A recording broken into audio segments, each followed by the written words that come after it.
on se retrouve pour une nouvelle enquête paranormale / médiumnique. Vous me voyez pour une fois, je me suis dit que ça pourrait être un format, si je puis dire, ou plutôt une prise de vue plus intéressante pour vous. Vous me direz ça en commentaire.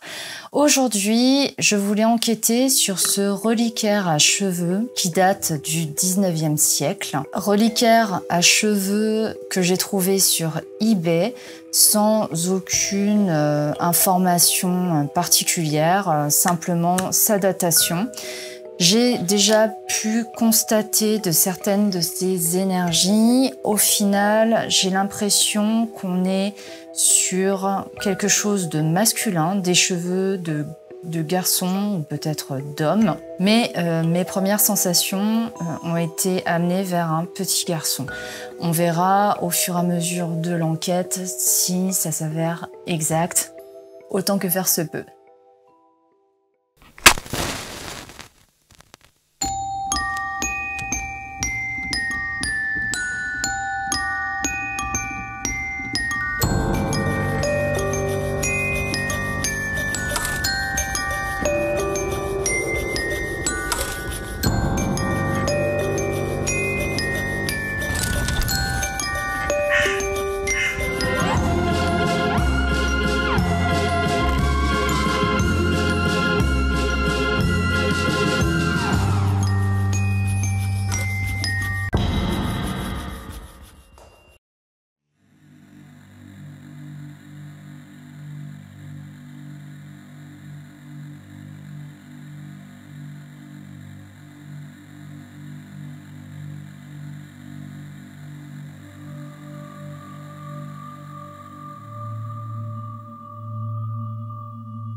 Au niveau des appareils, au niveau des outils de recherche paranormale, j'ai placé ici un térémine que j'ai moi-même soudé. On a déjà pu voir sur Instagram comment ça pouvait fonctionner, mais je vous montre rapidement. Voilà. Si une force électromagnétique quelconque s'approche du térémine, il est probable que ça corresponde à une interaction. J'ai mis mon K2 juste à côté, j'ai vérifié, vous pouvez le constater par vous-même, il n'y a pas d'interaction entre le circuit et le K2, donc c'est pas un problème. Pour une fois, vu que j'ai changé un petit peu d'angle de tournage, les balachas sont juste derrière moi. Et a priori, on est bon. Maintenant, on commence par le taux vibratoire de l'objet comme je fais d'habitude.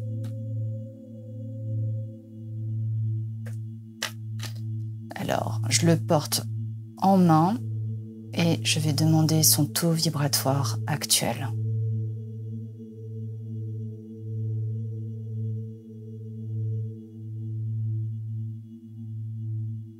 Il va vers le bas.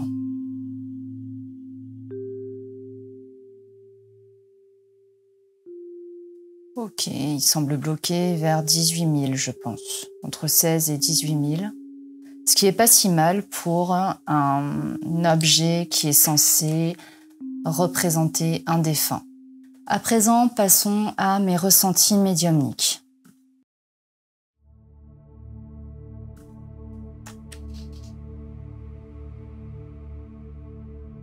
Je vois un grand escalier en bois dans une maison qui semble pas si modeste. Je vois ce cadre accroché au mur dans la cage d'escalier, dans l'escalier. J'ai l'impression qu'il est tombé ou qu'on a arraché ce cadre à un moment peut-être de tristesse, de désespoir, ou qu'il est simplement tombé, sans se casser, heureusement. Je vois une femme très seule, les cheveux bruns et bouclés, porte une belle robe, je pense qu'il s'agit d'une famille aisée du 19e. C'est pas très important, je vous dis ce que je vois. Il y a une fenêtre qui éclaire, une fenêtre à carreaux qui éclaire l'escalier. Et je vois cette femme monter, descendre les escaliers. Dans la même tenue, dans la même robe. Alors, je vois peut-être un moment précis de sa vie. Le cadre est déjà accroché au mur. C'est étrange parce que je sens que cette femme est comme froide face à ce décès. Et à la fois, il y a comme une rage qui bouillonne en elle. On dirait qu'elle est impatiente de quelque chose ou déçue de quelque chose. Comme ça, je pourrais pas dire pourquoi. Je vois un petit garçon. Je le vois courir aussi dans cet escalier. Je suis bloquée dans cet escalier, dans mes visions. Bon, comme d'habitude, je pourrais peut-être en savoir plus avec les cartes, le pendule, etc. Ok, comme à mon habitude, je vais prendre le Memento Mori de Claire Goodchild.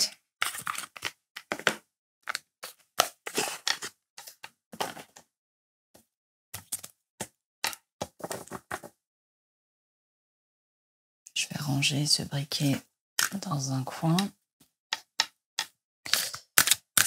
Alors, la première question que je vais poser, c'est ce que signifie le fait que je sois bloquée dans ces escaliers. Pourquoi mes visions sont restées bloquées sur cet escalier? Quel est le message?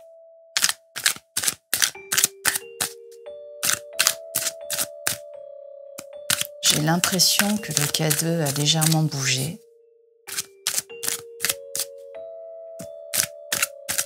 Évidemment, j'ai coupé le Wi-Fi, mais comme d'habitude, on n'est jamais totalement à l'abri des ondes.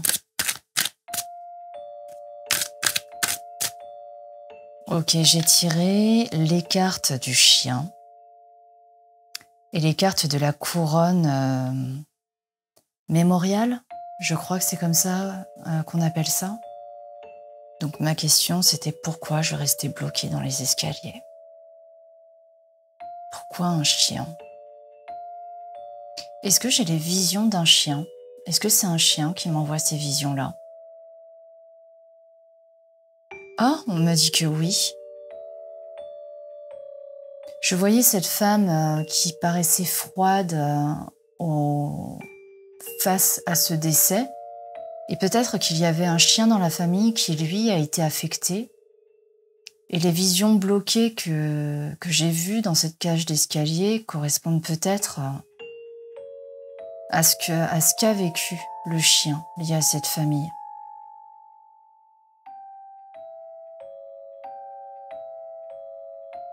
J'arrête pas de recevoir des oui.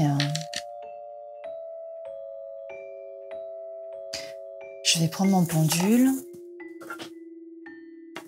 Comme vous pouvez voir, je me suis approchée du térémine et a priori, il faut vraiment que quelque chose le touche, s'approche très près pour qu'il se déclenche. Donc, a priori, on ne devrait pas avoir trop de problèmes. Sachant qu'il se déclenche à partir de cette antenne que vous voyez là et aussi en touchant la pile. On verra bien, je vais essayer de rien toucher, mais vous le saurez.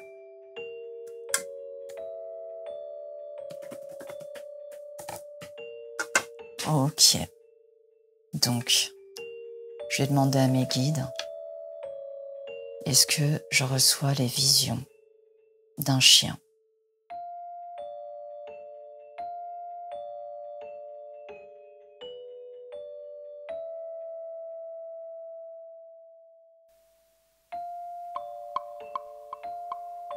Est-ce que ce chien était le seul être à se sentir endeuillé?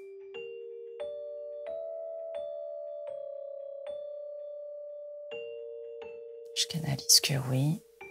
Le pendule dit oui.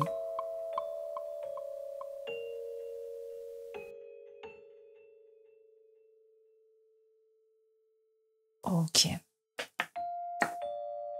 Je pense pas que ce soit plus compliqué de communiquer avec les animaux qu'avec les humains, sachant que dans les terres, dans l'au-delà, ils communiquent tous par symbolisme, avec des émotions, un certain taux vibratoire, des choses qui sont universellement compréhensibles. Donc, si ce chien était très attaché à son maître, qu'il soit jeune ou non, et que le maître, lui, ait pas envie de parler ou ne soit tout simplement pas attaché à sa mort, ou peut-être que la femme n'en avait vraiment rien à faire de ce décès, il me semble logique que ce soit le chien qui vienne me parler de ses cheveux, de ce reliquaire. Pourquoi pas? C'est que des suppositions, mais je trouve ça sympa. Si cette séance tourne autour de la communication animale, ça peut être super cool. Donc on va poursuivre. À présent, pour confirmation, j'aimerais savoir de quel genre de personne il s'agissait. En tout cas, je ne sais pas si vous le voyez à la caméra. Il y a comme 2 couleurs de cheveux, il me semble. Une abonnée m'a dit qu'il était possible que la fleur, éventuellement, ce soit les cheveux de la mère. Souvent, c'est ça.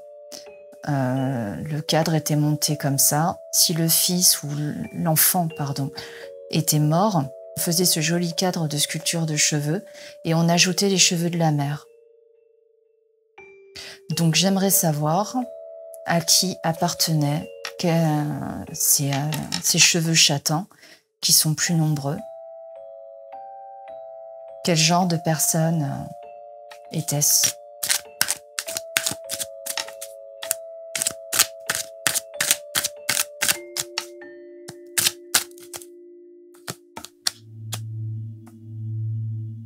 J'ai tiré la carte de la pince à linge. Alors, celle-là, à chaque fois qu'elle sort, je suis dubitative, je suis bloquée, parce que je sais jamais trop à quoi ça correspond. Une épingle, épinglée, quelque chose peut-être de bloqué, de suspendu dans le temps, mais ça répond pas vraiment à ma question. Peut-être qu'à la place, je vais prendre mes cartes de tarot pour une fois, pour essayer de répondre à cette question. Je vais garder cette carte de l'épingle à linge comme appui. Peut-être qu'elles se compléteront.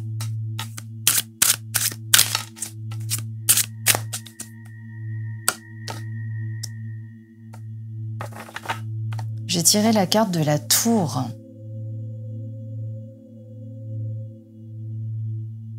La tour et l'épingle à linge. Qu'est-ce que ça pourrait signifier? Pour moi, la tour, si je continue dans mon raisonnement, j'ai demandé quel genre de personne c'était. Donc, peut-être quelqu'un de destructeur. Ce qui expliquerait peut-être que la femme n'ait aucun sentiment par rapport à ce départ. La pince à linge pourrait nous dire que c'est une âme suspendue, une âme qui n'est jamais passée, une âme encore en attente de passage.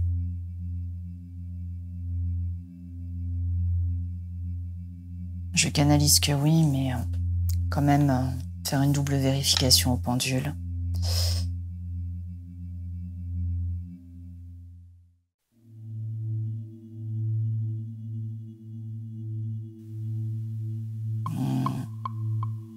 Ok, apparemment j'ai raison. Ce qui expliquerait finalement les quelques visions que j'ai eues de la femme qui n'est pas véritablement endeuillée, ce cadre qui est arraché, qui est tombé par accident, le chien qui seul est endeuillé finalement.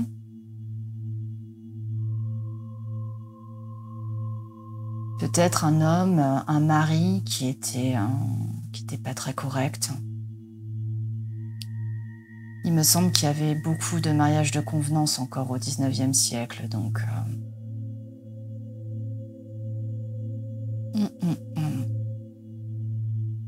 Très bien. Poursuivons.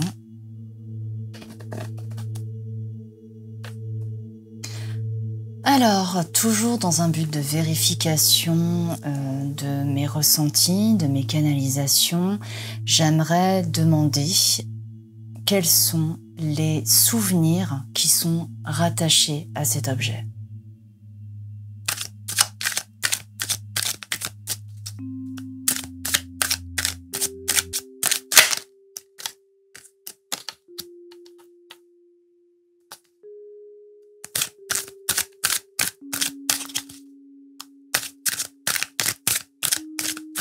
Je continue à battre et à prendre des cartes parce que j'ai l'impression qu'il y a beaucoup de choses à dire.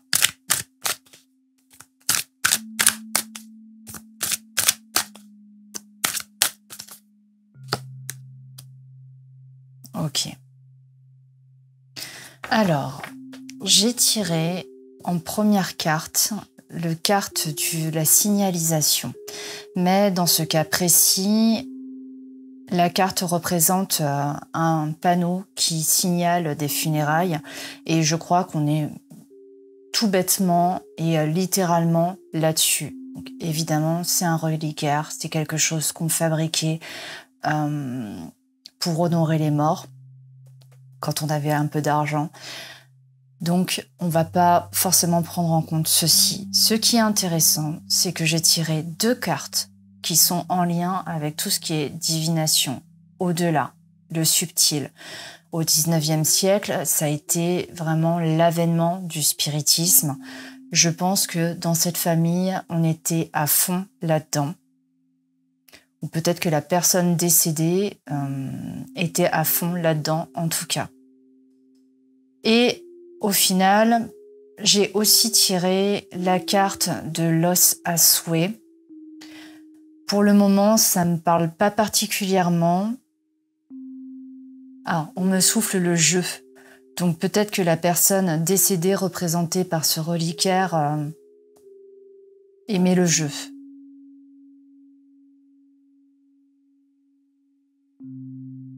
Ça me semblerait logique. Quelqu'un qui comptait sur sa chance, qui aimait parier, pourquoi pas.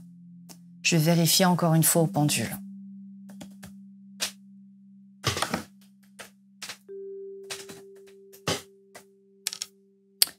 Alors, donc la première question que je veux vérifier, c'est si cette famille, de manière globale, s'était intéressée au spiritisme, à la divination.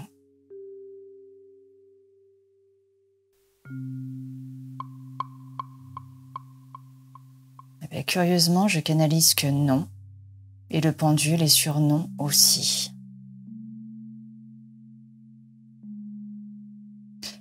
Est-ce que la carte de l'os à souhait correspond à l'appât du gain, le jeu, le pari? Oui. Donc, très bien. Pour revenir aux cartes de la boule de cristal et de la séance, est-ce que c'est le défunt qui s'intéressait à ça?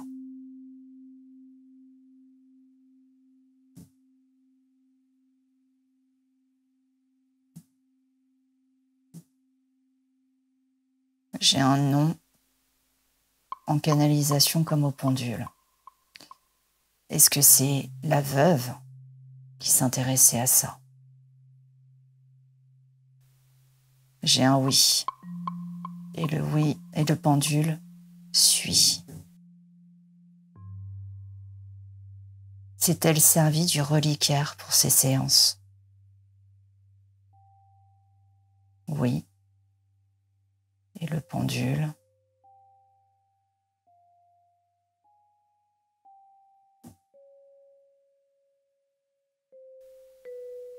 Oui. Très bien. Ok. Alors, il y a quelque chose que je n'ai pas précisé tout à l'heure, c'est que j'ai acquis ce reliquaire il y a 2 bonnes semaines maintenant, que j'ai senti qu'il était très chargé vibratoirement. Je l'ai nettoyé, je l'ai mis vraiment dans un cercle de sel pour contenir et pour le purifier. Et mon amie Peggy Lurton, que vous avez déjà vu à travers mes vidéos ici, est venue passer un week-end avec nous, donc le week-end dernier. Je lui ai demandé d'approcher ce reliquaire et elle a ressenti vraiment une rage folle. Des entités ou peut-être des souvenirs d'une forme, je n'aime pas le mot, mais d'hystérie, de colère, de manifestations assez furieuses qui entouraient cet objet. Donc au final, ce que j'ai pu canaliser, peut-être que c'est un mélange de ce que Peggy a pu me fournir, bon voilà, qui s'est mélangé avec mes pensées, j'ai été un petit peu influencée. Est-ce que c'est d'autres canalisations que j'ai pu avoir? Ça, j'aimerais bien le savoir. Donc ce sera ma prochaine question et je passerai à mes questions un peu plus protocolaires par la suite. Pour cette question, je vais prendre mes tarots. La question que je vais poser finalement, c'est pourquoi Peggy et moi avons canalisé autant de colère, autant de manifestations de violence et de rage. Premièrement, pourquoi Peggy a ressenti ça face à l'objet?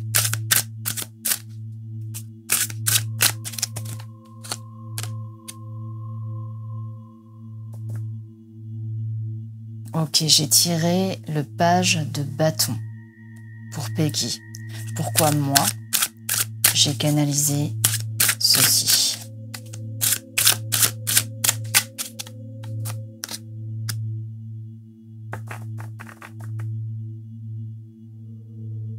Pour moi, j'ai tiré le hiérophante. Alors, ma version de cette lecture, pour moi, le page de bâton, en l'occurrence sur ce jeu-là, m'inspire une sorte d'impulsivité, m'inspire une personne avec le sang chaud. Donc, je crois véritablement que la personne décédée était quelqu'un qui s'énervait très vite. Et de mon côté, le hiérophante, c'est le pape dans le tarot de Marseille. Et finalement, je pense que ces deux cartes se complètent, c'est-à-dire qu'on a bel et bien canalisé toutes les deux le côté impétueux, colérique, soupe au lait du défunt, probablement. Je préfère vous le dire, j'ai beaucoup de mal à me concentrer sur cette séance. Je ne sais pas pourquoi. Ça fait 2 jours que je me prépare pour ce tournage, 2 jours que je suis dans le mood et puis dans la concentration. Et maintenant que je suis assise à cette table, en train de travailler sur cet objet, je me sens pas déconnectée, mais je me sens éparpillée. Et je ne sais pas si c'est lié à l'influence de cet objet, ce sera d'ailleurs ma prochaine question, ou si c'est simplement de la fatigue, mais je me sens très lente dans ma réflexion.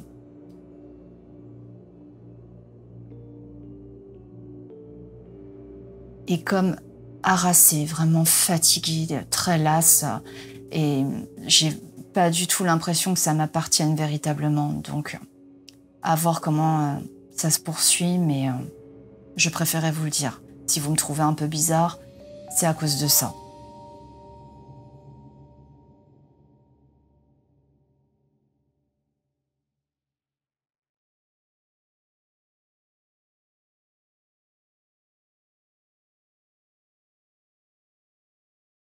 Une autre interprétation des cartes, si on se réfère toujours à mes questions, pourquoi Peggy a ressenti ci, pourquoi moi j'ai ressenti la même chose. Donc Peggy, de son côté, a senti la nature impulsive et violente de cette personne décédée. Et de mon côté, j'ai senti peut-être sa nature autoritaire. Comme vous pouvez le voir, là sur cette carte, comme beaucoup d'hiérophantes, il fait autorité. Normalement, il est sur un trône, mais là on voit bien que c'est vraiment le chef. Il dit stop. En gros, il mène tout le monde à la baguette. Donc, soit ces deux cartes se complètent pour dire ce que je viens de dire, soit on a canalisé toutes les deux une facette de la personnalité du défunt. Très bien, maintenant je voudrais demander comment cet objet influence, vu le taux vibratoire qu'il avait, vu ce que j'ai pu ressentir quand je l'ai eu en main, ça vibrait vraiment très très fort. Donc c'est certain que cet objet influence son environnement, influence les personnes qui l'entourent. J'aimerais savoir comment.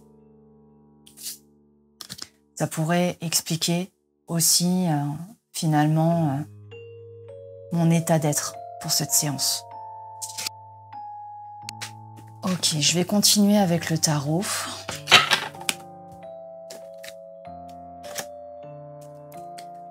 Donc, de quelle façon ce reliquaire influence-t-il son environnement et les personnes qui l'entourent, qui sont en sa présence? Que cause-t-il? Que fait-il? Par sa nature, par son taux vibratoire, par les mémoires qu'il porte.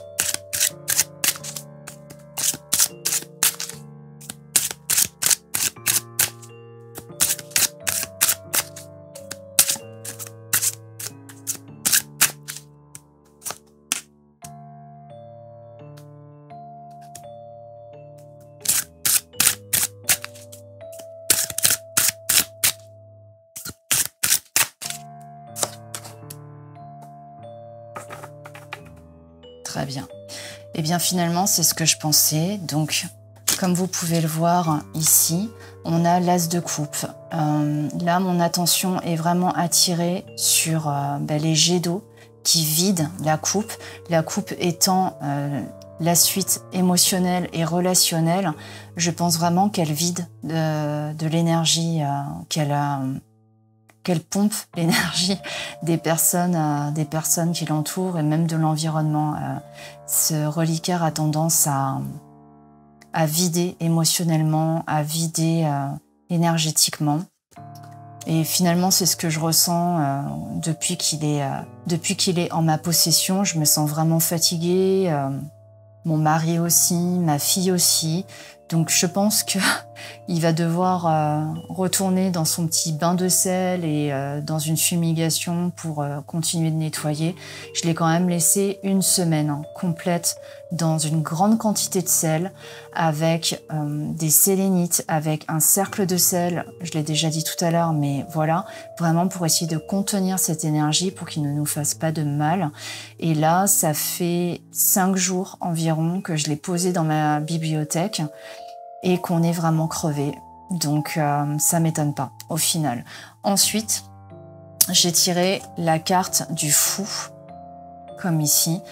Donc ça expliquerait ce côté où je me sens un petit peu déboussolée, pas trop là, carrément à l'ouest, quoi.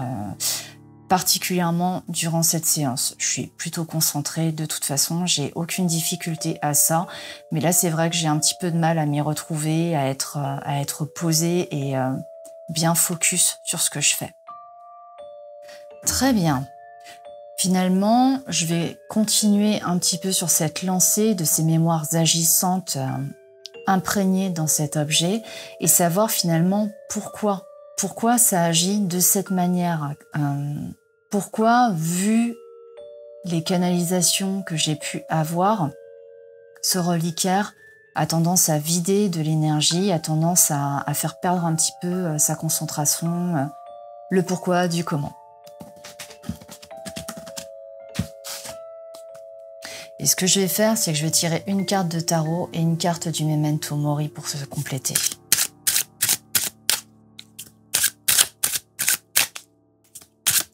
Donc pourquoi ce reliquaire a cet effet, ces effets en particulier? Qu'est-ce qui est attaché à ce reliquaire pour qu'il agisse ainsi?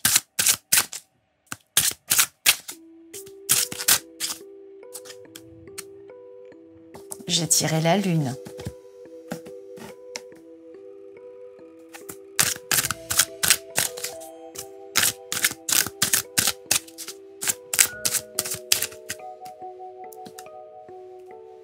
Et j'ai tiré la tombe. Ok, donc pour moi, avec cette lune, ça pourrait dire qu'il y a quelque chose de très fort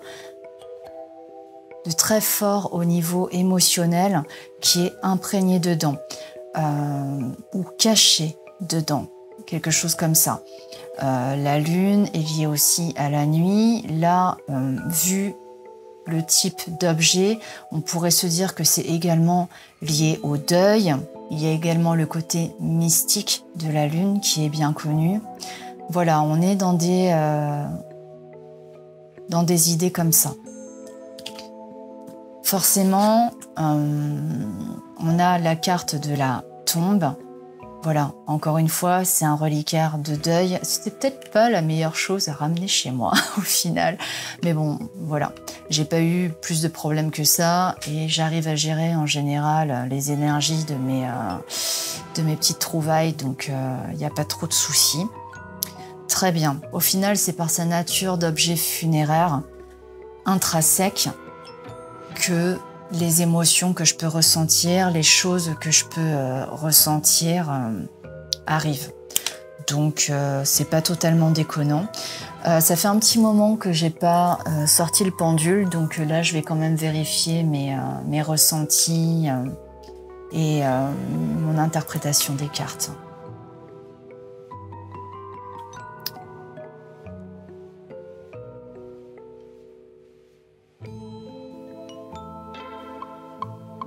Oui, on me dit que oui, et le pendule me dit oui aussi. Donc c'est simplement par sa nature. On est d'accord? C'est bien ça.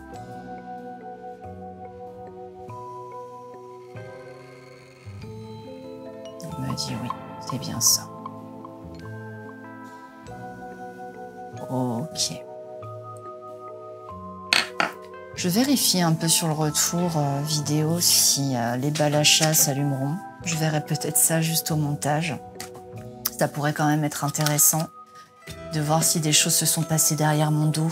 Donc pour finir, je vais demander, vu que les mémoires agissantes sont très agissantes, quelles sont les anecdotes notables liées à la présence de cet objet, non pas chez les propriétaires, mais peut-être dans les autres lieux où cet objet a pu être stocké depuis le 19e siècle.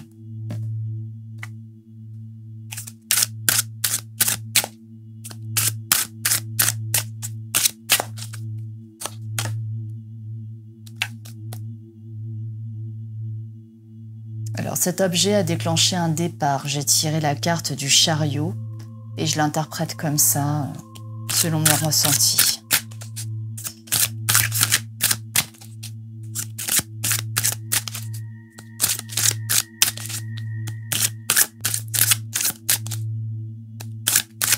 Je canalise un départ vraiment soudain, précipité, comme une fuite. Ok, on me dit que oui. Et je canalise qu'au final, il s'est passé tout un tas de choses dans une maison qui contenait, enfin qui abritait ce reliquaire. Probablement des phénomènes paranormaux, pas forcément comme on l'entend, mais une sorte d'influence entre les murs et au final ça a poussé une des personnes qui était en possession de cet objet à quitter son habitation, à quitter la maison.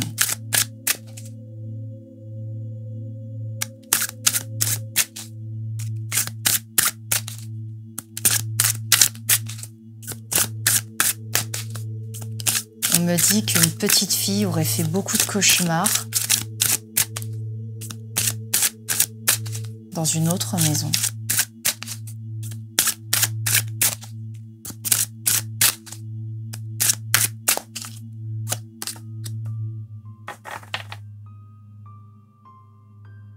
Ok, une autre anecdote, j'ai tiré la carte de la force. La force en général, c'est une carte quand même assez paisible et agréable, mais là j'ai l'impression qu'on me dit que ça a créé une sorte de rapport de force au sein d'un groupe, pas forcément une famille, je vois 2 hommes. Donc je vérifie au pendule si mes intuitions sont exactes. Donc déjà par rapport au voyage, est-ce qu'on est ok avec ça ? Je canalise que oui, le pendule me dit tout de suite oui. Par rapport à ce conflit entre 2 hommes, est-ce que c'est exact? On me dit que oui aussi. Et la petite fille qui a fait des cauchemars, on me dit oui aussi. Elle a eu des apparitions apparemment.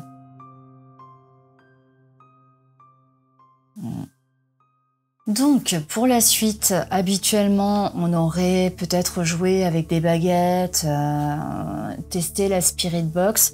Je ne pense pas faire ça pour cette enquête dans la mesure où je ne ressens absolument aucune présence autour de moi. Vu les quelques petits gadgets disposés, il n'y a pas eu non plus d'interaction particulière. Je pense que là, on est vraiment face uniquement à des mémoires encore une fois qui agissent sur leur environnement. C'est de cette manière-là que ce reliquaire est tenté, mais je ne crois pas qu'il y ait le moindre esprit attaché à cet objet. Ce que je vais faire, c'est que je vais simplement inviter l'esprit, s'il y en a un qui serait lié à ce reliquaire, à se manifester, soit à travers les balachas, soit à travers cette machine, soit à travers le térémine, voilà, qui fonctionne, ou à travers... J'ai une petite lampe que je vais allumer parce que je sais aussi que c'est un petit peu moins impressionnant pour certains esprits, surtout si on a affaire à des esprits du 19e siècle. Tout ce tralala, là, ça peut être un petit peu compliqué pour eux. Donc on peut simplement essayer aussi avec de la lumière. Donc, je pose la lumière juste là, que vous puissiez la voir. Donc je demande s'il y a un esprit attaché à ce reliquaire qui souhaite communiquer avec moi, un esprit bienveillant, un esprit sympathique, avec de bonnes intentions. Vous pouvez vous manifester à travers différents appareils qui se trouvent ici. Cette lampe, cette machine qui ne vous fera aucun mal, cette machine-ci qui fait simplement de la musique si vous l'approchez, ou vous avez ces jouets pour chat que vous pouvez toucher, activer comme vous le souhaitez. Si quelqu'un est avec moi, vous pouvez vous manifester par ces différents biais. N'hésitez pas. On va attendre un petit peu, être patient.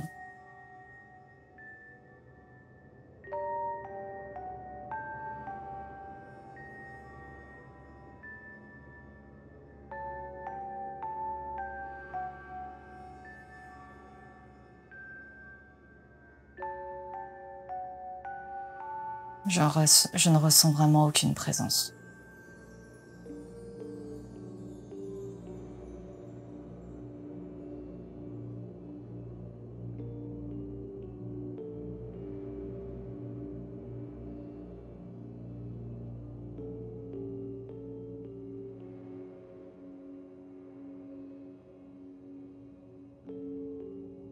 Bon, on va arrêter. Voilà, donc ça arrive, des séances parfois où on ne communique absolument pas avec des esprits, mais simplement avec les mémoires imprégnées dans les objets.